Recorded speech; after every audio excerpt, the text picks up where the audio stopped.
мячом. И вот в той встрече Анатолий Тимощук дебютировал в составе Кайрата и сразу вышел на поле с капитанской повязкой. Однако во втором тайме, когда Бауыржан вышел на поле, головой умудрился пробить мимо ворот. Белгіледі, ал біздің команданың жартылай қорғаушысы Сита Риераға шамасы дәрігерлердің көмек алаң жиегінде көрсетілетін секілді.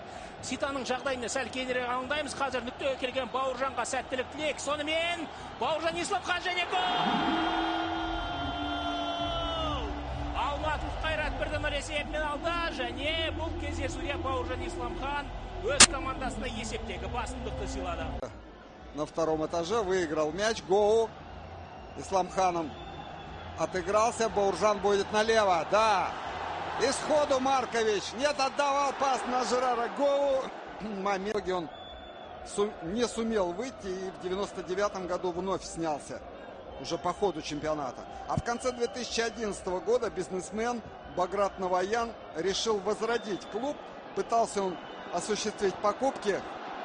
Опасный момент. Толчок. И сейчас еще и на добивании. Григорян негізінде бұл ойыншыға мейлінше сақ ойнаған дұрыс болар.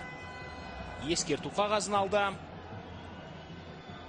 Бұл футболшы Исламхан.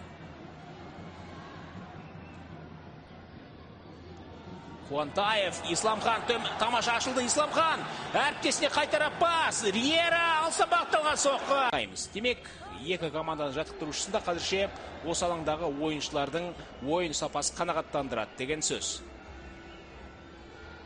Исламхан Гоуға пас. Гоу өте тамаша алып өтті. Гоу ширене тартуға мүмкіндік бар. Гол!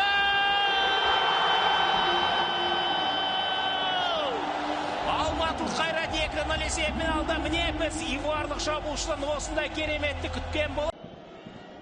Там Аракелян довольно часто подключается к атакам. Левый защитник.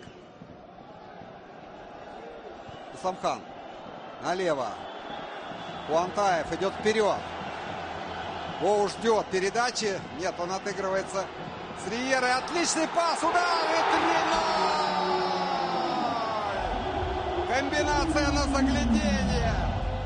Для настоящих ценителей, эстетов футбола. Давайте смотреть в повторе. Ամենադանդաղաշարժը Կայրատի կազմում Տիմոշուկն է, բնական է 36 տարեկան է Անատոլի Տիմոշուկը, բայց փորձի հաշվին կարգավորում է խաղը, վտանգավոր դրություն է մեր թիմի դարպասի մոտ և գնդակը հայտնվում է դարպասում, ինչպիսի աններելի գոլ։